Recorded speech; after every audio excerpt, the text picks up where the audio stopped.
I would end that not with a donation request to U.S. senators, not a single one of them. Uh, it's more important who your sheriff is and more important who your governor is. And I would totally have each of you take any monies you're going to any race and donate it to those, especially Chief Culp for your governor.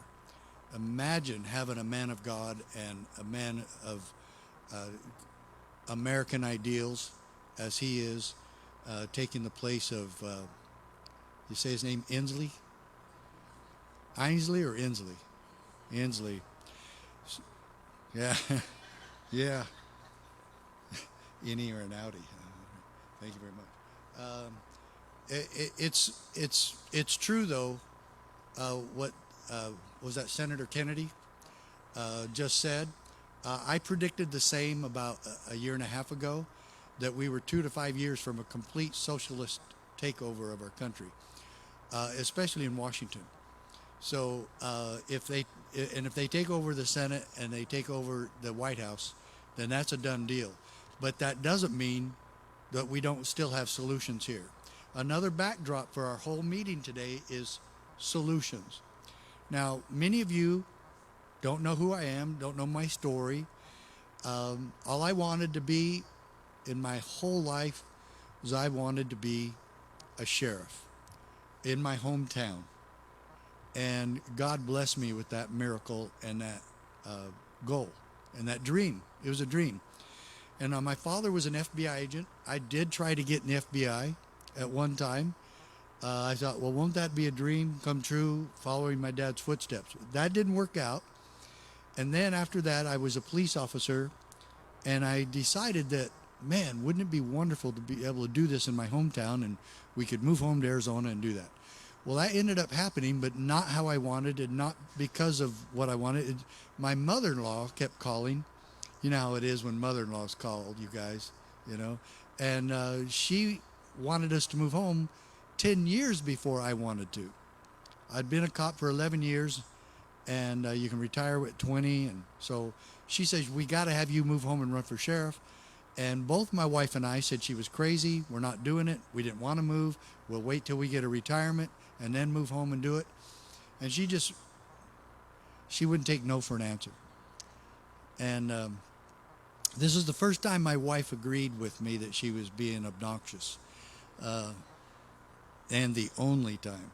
So one night, my wife and I decided that we would sit down and write down all the pros and cons as to why we could not move back to Arizona, even though both our parents lived there, the grandparents lived there, my mom and dad and her mom and dad, same community, same county, and this is southeast Arizona. And we wrote all the pros and cons, and there was only like 3 or 4 pros. The rest of them, about 25 cons. We're not going to. I said, even your mom will get this, so let's send it down to her and tell her to leave us alone.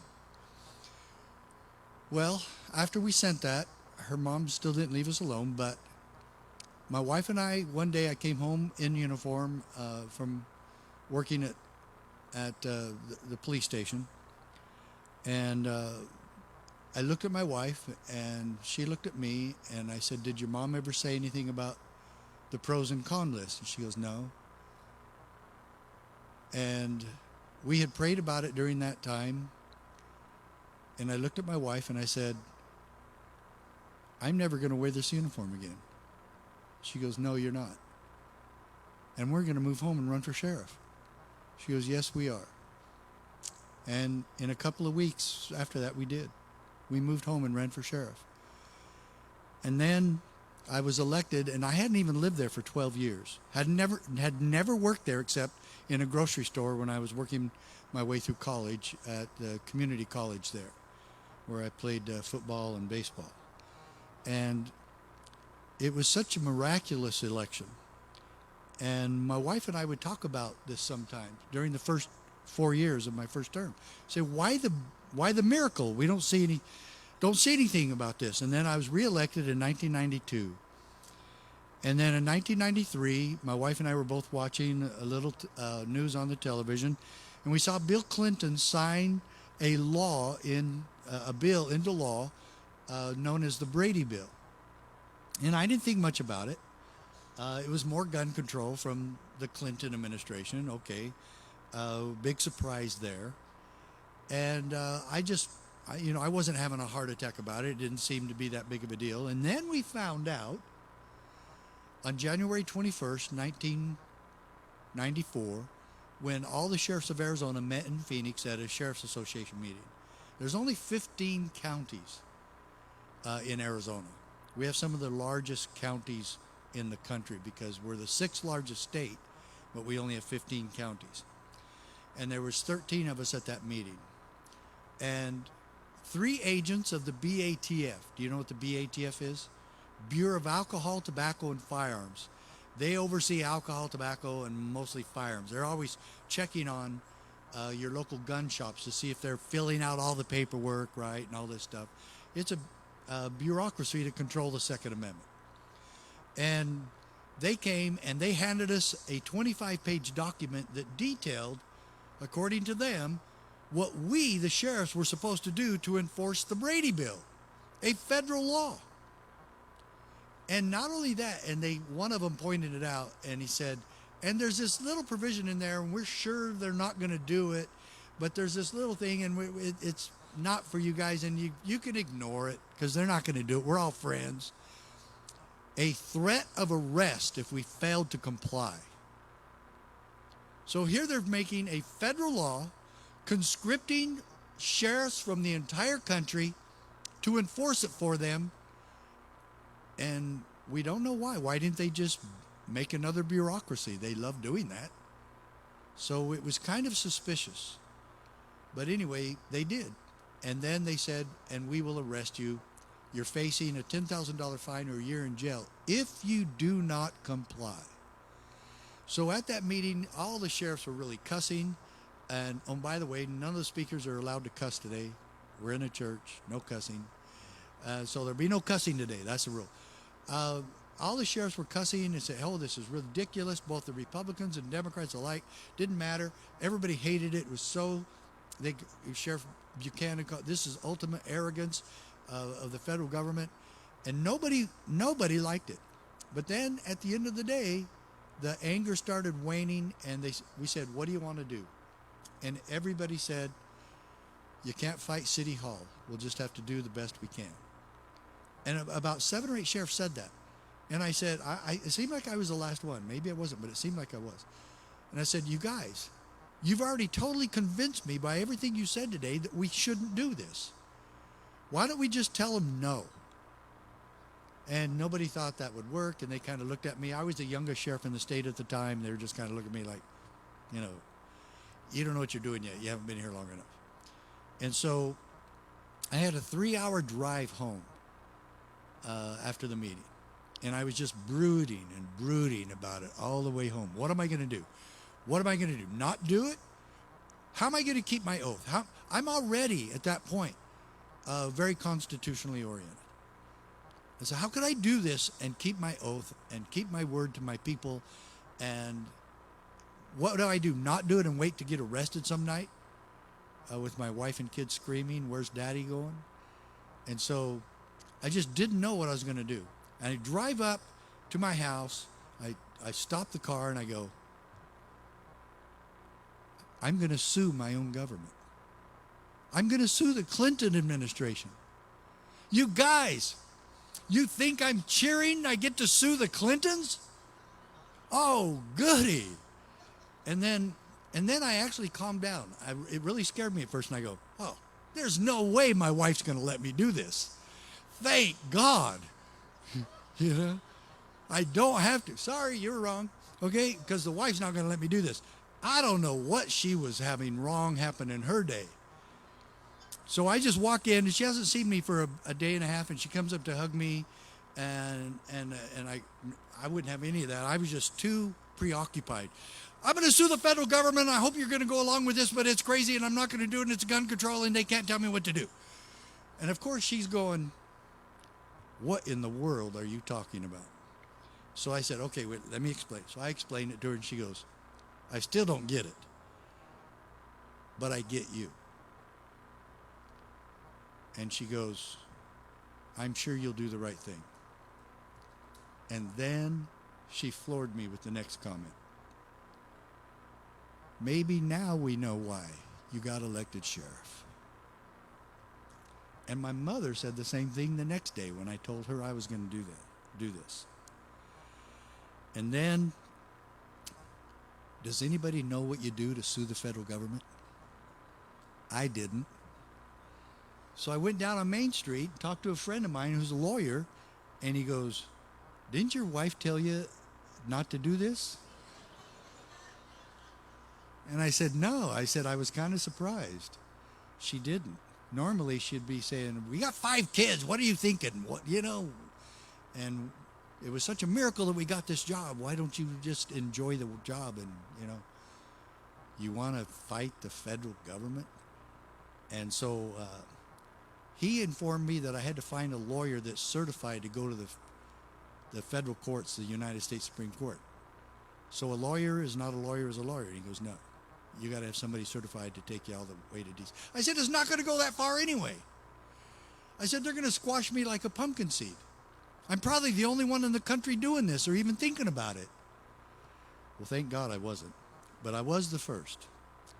And so while I'm having this trouble, my undersheriff walks in and I said, "Mike, you're really a big time life member of the NRA." I wasn't. And he said, "Yeah." And I said, "Do they have a number where you can call and get advice? Because I really need some advice." I told him what I wanted to do, and he said, "Oh, you know," he was a real big gun nut and Second Amendment guy, and he goes, "Oh yeah, let's go get him," you know. So I called the NRA, and I got passed around a lot, and I got put on hold a lot. Sound like I was trying to call Washington D.C. or something, you know. Finally, I got in the office. This guy answered. His name is Richard Gardner. I think he's a federal judge today somewhere. But anyway, I told him who I was and what I wanted to do, and he said, "Sheriff, we've already been preparing the paperwork on this case, and we've been praying that you would call." That, yeah. That one sentence changed my life forever. The only reason I'm here in front of you today is because of that lawsuit. Otherwise, you would have never heard of Sheriff Mack. And so they already had the paperwork ready. They had the lawyers ready. They were going to pay for the whole thing. And then I said, "But I want my own lawyer." I thought, am I going to ruin the whole thing by saying that? Here they've got the lawyers, got the money, and now I'm going to have to pay for my own lawyer. And they go, "That's fine. We'll work with your lawyer." And I said, "Can you recommend one out here in Arizona that really knows and understands the Constitution and the Second Amendment?" They go, "Yes, Dave Hardy in Tucson. He used to work for us." So I hired Dave Hardy that very day. And on February 28th, 1994, my lawyers with the NRA lawyers filed in federal district court in Tucson, Arizona, Mack v. U.S. And then, thank goodness, Sheriff Prince filed the same suit in Montana. And then Sheriff Romero in Louisiana, and McGee in Mississippi, and Frank in Vermont, and Anders in Wyoming. We ended up having 7. Sheriff Lee in New Mexico. We had 7 sheriffs out of 3,080 that started this fight, that did this fight. And then Prince and I ended up at the Supreme Court together in December of 1996. And then on June 27, 1997, the United States Supreme Court, in a 5-4 split decision, ruled that the Brady Bill was indeed unconstitutional. In only one respect, though, but it was the most powerful 10th Amendment decision, not second, 10th Amendment decision in the history of our country. And this little booklet, I have quite a few here, for anyone who would like to get one. This costs $400,000. So if you would like to get one on our internet, you can get 5 of them for $10. And what I did is I put the decision, all the highlights, the most important parts of the decision in this little booklet. You can read it in about 15 minutes. but you need to really study it for hours and highlight it. Because at one point, Justice Scalia, writing the decision for the majority, said this, quote, "But the Constitution protects us from our own best intentions." That made the whole thing worthwhile. It cost me my third election. I was no longer sheriff when that decision came out. Maybe if it had been reversed, I would have won. I don't know. But I do know why I was supposed to be sheriff, and I do know that that was it, because I wasn't sheriff after that. And I've even tried a couple of times to get reelected to other places, and it's never happened. That's basically the only election I ever won, was to be sheriff. Had to do the suit. Ever since then, I've been writing books and doing this type of training, for sheriffs and peace officers all across the country. And you need to know this, because you need to make sure that your employees are doing what you say. How many of you actually know that your sheriff has no other supervisor except for you? Did you know that? Most people don't know that. He does not report to the county commissioners. He does not report to the county manager. Oh, heck no. He does not report to the county attorney. He reports only to you. And you know what that's called? A constitutional republic. That's what it is, because we choose our reps. And we decide if we keep them every 4 years. And we review his work. And then we decide what he's supposed to be doing. But there's something really key there. If all the people, 100% of the people except for one, say, take that person's property, or take that person's home, or take that person's money, garnish that person's wages, banish that person from the county, and he says, no, I will not do that. What you're asking me to do is wrong, immoral, and unconstitutional. There again lies our constitutional republic. He can't disobey his oath of office. Yes, the consent of the governed is vital in this entire process, but no one should obey any unconstitutional, unjust, immoral order from any supervisor. And that includes we the people. We better be following the Constitution when we tell the sheriff what to do. Therein lies the real power of our republic. And boy, when Jefferson warned us that the price of freedom was eternal vigilance, we better become more involved and more vigilant. So my point on that is, any of you want to purchase one of these today, I'll ask you for a donation of whatever you can afford. Okay? If you can't afford it, I'll give it to you. Okay? If you can afford $100, please do so. We really need it. Okay? And then I have a couple other books here. I've written 8 books, 9 counting my novel, but 8 books about freedom and liberty, the Second Amendment. The Proper Role of Law Enforcement, just 30 pages long. Yeah, that's me back when I was a rookie cop. Yeah. We were all good looking when we were rookies, weren't we? Yeah, okay. And then The County Sheriff, America's Last Hope. Now, don't ask if that picture on the back is me. That's not me. That's Sheriff Joe Arpaio, a friend of mine. And then he just lost his bid to get reelected at the age of 87. I tried to talk him out of it. I said, Joe, it's not going to happen this time. But anyway, he's a good man, and he's done a lot to bring attention to the power of the sheriff in this country, in the world, probably. So I want you to know one thing, and I'm going to end with this next clip. If we could go to the right, to the very next clip with the lady there. Can we show that real quick? Go ahead and play that. That lady. The YouTube video going viral, posted on the internet by 2 activists who brought a camera into the Albany International Airport while they passed out flyers.